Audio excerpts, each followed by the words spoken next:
चलिए 7.1 कंप्लीट कर चुके हैं, सारा सवाल लगा चुके हैं। अब आज की क्लास में हम लोग 7.2 का परिचय और 7.2 के क्वेश्चंस देखेंगे। सबसे जरूरी है कि 7.2 का जो परिचय है उसको अच्छे से समझ लीजिए। 7.2 में आप पढ़ेंगे विधियां, और विधियों में समाकलन की पहली विधि आती है प्रतिस्थापन।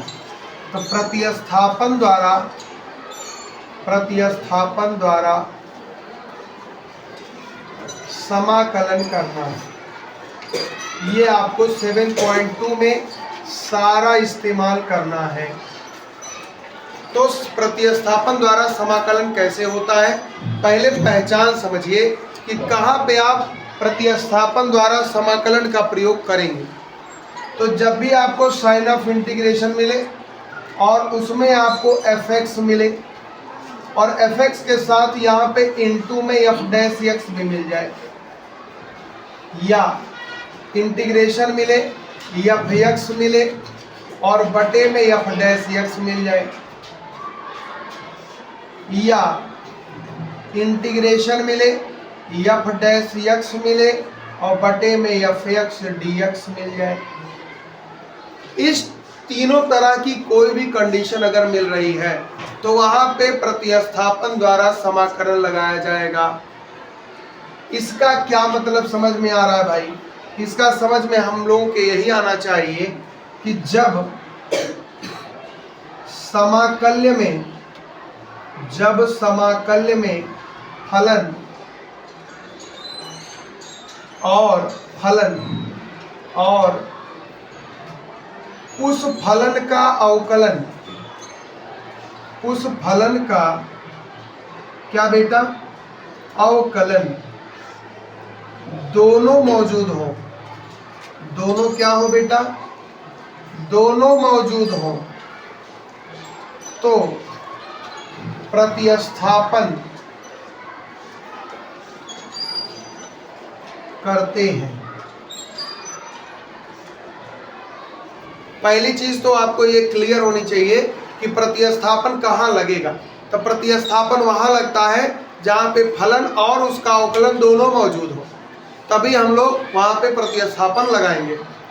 एक दूसरा भी केस है। दूसरा केस क्या है कि जब मानक फलन में x के स्थान पर रैखिक बहुपद हो, क्या हो बेटा, रैखिक बहुपद हो, तब प्रतिस्थापन का प्रयोग करते हैं।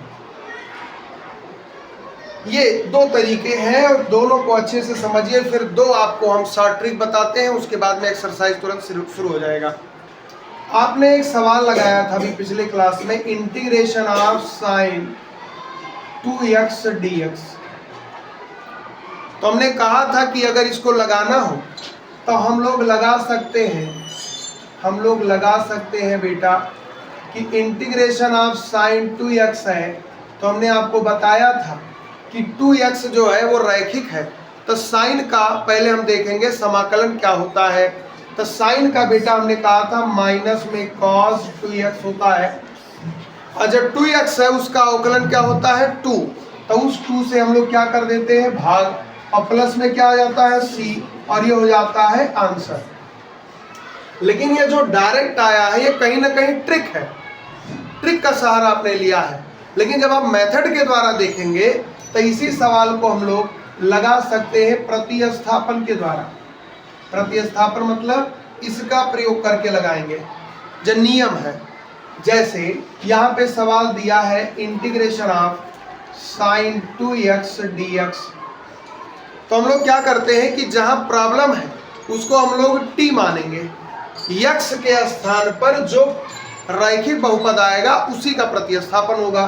तो यहाँ पे साइन के आगे x होना चाहिए, और हो क्या गया है बेटा 2x हो गया है। तो हम लोग यहाँ पे लिखेंगे कि माना 2x बराबर t।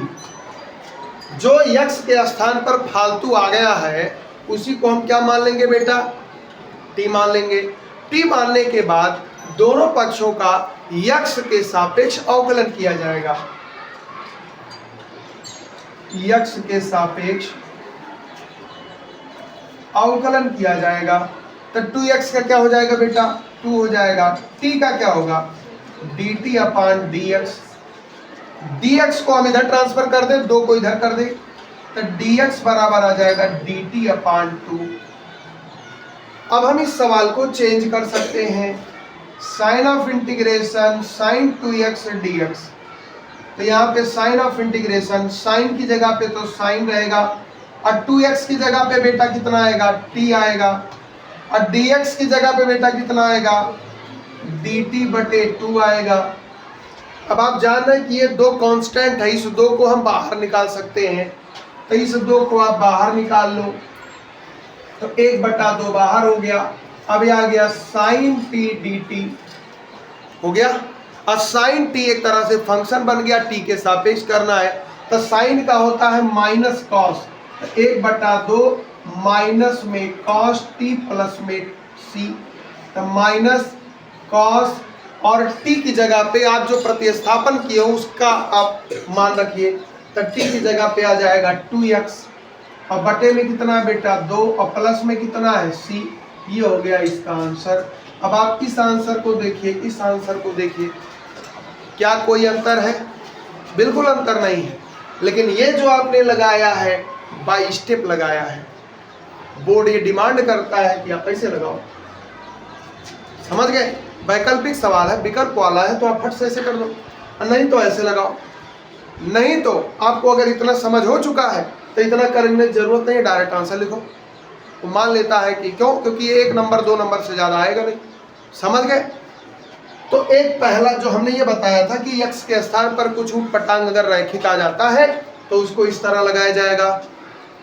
एक दूसरा भी देखिए, और दूसरा है कि जब समाकल्य, समाकल्य मतलब जिसका समाकलन किया जाए, जैसे यहाँ पे आपका जो साइन 2x है वो क्या है, समाकल्य। तो समाकल्य में जब फलन भी हो और उसका अवकलन भी उसी में मौजूद हो, फलन भी हो और उसका अवकलन भी उसी में मौजूद हो, तब आप क्या करेंगे। तो एक एग्जाम्पल, एक सवाल देखते हैं। मान लीजिए सवाल आ गया बेटा, सवाल आ गया cos x sin x dx। इस सवाल को आप देखिए तो sin x तो मौजूद है, cos x भी मौजूद है, लेकिन sin x का अवकलन क्या होता है, cos x। मतलब एक फलन भी मौजूद है, उस फलन का अवकलन भी मौजूद है।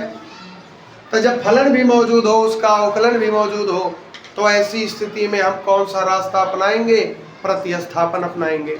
तो ऐसी स्थिति में क्या किया जाता है, तो किया यह जाता है कि जिस फलन का अवकलन मौजूद है उसको t मानते हैं। किसका अवकलन मौजूद है, साइन का। किसका अवकलन मौजूद है, जिसका अवकलन मौजूद हो उसको t मानते हैं। तो यहाँ पे देखिए साइन का अवकलन मौजूद है, तो माना साइन x बराबर क्या बेटा, बोलो t।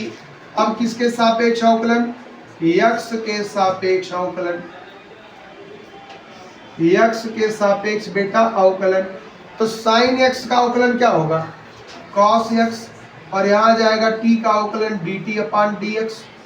dx इधर ट्रांसफर कर दीजिए, तो यह जाएगा cos x dx बराबर dt। अब आप इसी सवाल को लिख सकते हैं, integration of cos x sin x और dx।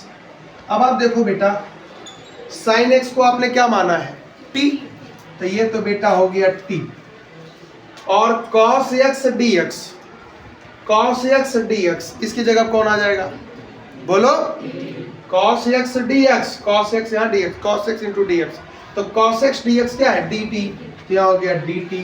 अब t का अवकलन, t का समाकलन करना है और t के सापेक्ष करना है। तो जैसे x का होता है x स्क्वायर बाई 2, वैसे t का क्या हो जाएगा बेटा, t स्क्वायर बाई 2। अब प्लस में क्या लगता है, c, यहाँ पे आंसर लिखना है। तो t की जगह पे आप माने क्या हो, sin x, तो t स्क्वायर माने क्या हो जाएगा, sin स्क्वायर x बटे 2, प्लस में ये हो जाएगा इसका आंसर।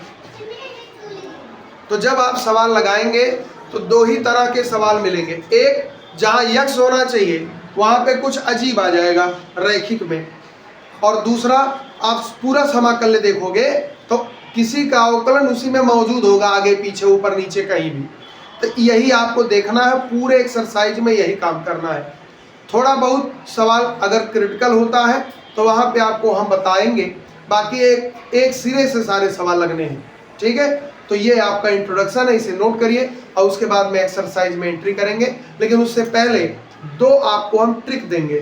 तो दो ट्रिक जब देंगे तो बहुत ऐसे सवाल हैं जिनको आप डायरेक्ट आंसर लिख ले जाओगे। तो पहले इतना नोट कर लो, फिर ट्रिक बताते हैं और उसके बाद में एक्सरसाइज के क्वेश्चन एक लाइन से फटाफट लगाएंगे। अभी तक हम लोग देख पाए हैं कि प्रतिस्थापन द्वारा समाकलन कहाँ लगाएंगे, ठीक, ये सीख गए। अब अगर लगाना है तो क्या सर कोई ट्रिक है, क्या कोई ऐसा आसान रास्ता है कि कुछ मान लीजिए इतने सवाल हैं, 2-4 सवाल हमारे आसानी से लग जाते तो बहुत काम का था। तो है दो ट्रिक, अगर आप याद रखते हैं, ध्यान से देखना। एक पहला ट्रिक है बेटा, पहला ट्रिक है ट्रिक नंबर 1। अगर हमारे पास इंटीग्रेशन ऐसा आ गया कि हमारे पास फंक्शन है और फंक्शन में गुणा रूप में उसका अवकलन भी दिया है, गुणा रूप में अवकलन दिया है, तो ऐसी स्थिति में जो समाकलन आप करते हैं वो होता है fx के पावर में स्क्वायर बटे में 2 प्लस में c। भन्न दे आंसर। अभी एक सवाल लगाए भी हो, याद करो, sin x cos x dx, answer क्या आया है, sin square by x by 2 plus c। वो इसी ट्रिक पे था। एक दूसरा ट्रिक भी याद रखिएगा, कभी कभार सवाल मिलेगा कि f डैश x ऊपर रहेगा और जिसका अवकलन है वो बेचारा नीचे रहेगा। ऐसी स्थिति में आंसर आता है बेटा log fx प्लस c। काम खत्म। इस पे हमने अभी एक सवाल बताया है sin x cos x का। इस पर एक सवाल आप देख लो। मान लो एक सवाल आ जाए बेटा, इंटीग्रेशन ऑफ 2x बटे में 1 प्लस एक्स स्क्वायर dx। जरा ध्यान से देखो, नीचे है 1 प्लस एक्स स्क्वायर, उसका अवकलन क्या होता है, 1 प्लस एक्स स्क्वायर का अवकलन क्या होगा, 2x। ऊपर है कि नहीं है, है ना। अब अगर इसको विस्तार से लगाना हो, विस्तार से, तो कैसे लगाओगे, ध्यान देना। हम लिखेंगे माना 1 प्लस एक्स स्क्वायर बराबर t, किसके सापेक्ष अवकलन, x के सापेक्ष अवकलन। तो अवकलन करोगे तो हो जाएगा 2x dt अपान dx, dx इधर ले आओगे तो हो जाएगा 2x dx बराबर dt। अब यहां से आप इसको हटा सकते हैं, 2x 1 plus x square dx बराबर 2x dx की जगह पे आ जाएगा dt, 1 प्लस एक्स स्क्वायर की जगह पे आ जाएगा t। इसे आप थोड़ा सा पैनी निगाह लगाओगे तो ये कहीं ना कहीं है 1 अपान टी डी टी। तो 1 अपान टी डी टी या 1 अपान एक्स डी एक्स। तो 1 अपान टी का क्या होगा, log t। ये बेटा हो जाएगा log t प्लस सी।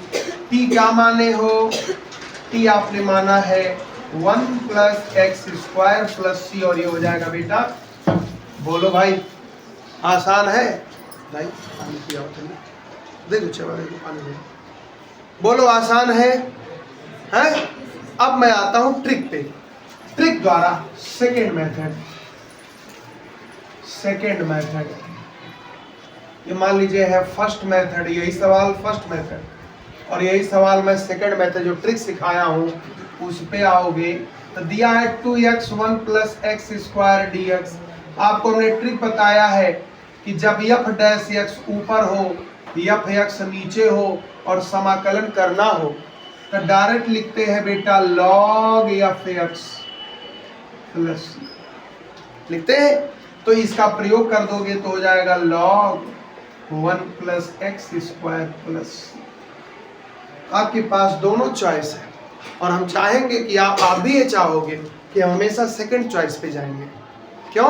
क्योंकि हमारे लिए क्या है, सिंपल है, 2 लाइन में लग जाएगा। ये लिखने की भी जरूरत, अगर आप इसको लिख देंगे तो बहुत अच्छा है, भाई 2 नंबर का सवाल है तो कुछ वाजिब रीजन देना पड़ेगा ना, वाजिब रीजन आपने दे दिया, ठीक है, और फट से आंसर आ जाएगा। बाकी आपकी दिव्य दृष्टि तो पहले बता देगी कि इनका आंसर ये होगा, समझ गए। तो ये प्रतिस्थापन में आप ये 2 पॉइंट अगर याद रखते हैं तो आप अभी सवाल लगाओगे, देखोगे भी कि सर सही कह रहे थे। 12 से 14 सवाल, 15 सवाल आपको ऐसे मिलेगा, फट से लगाओगे आंसर आएगा, ठीक है। तो इसमें आप नोट कर लीजिए, फिर बढ़ते हैं, सॉल्यूशन करेंगे फिर 7.2 के क्वेश्चंस, नोट कर लीजिए।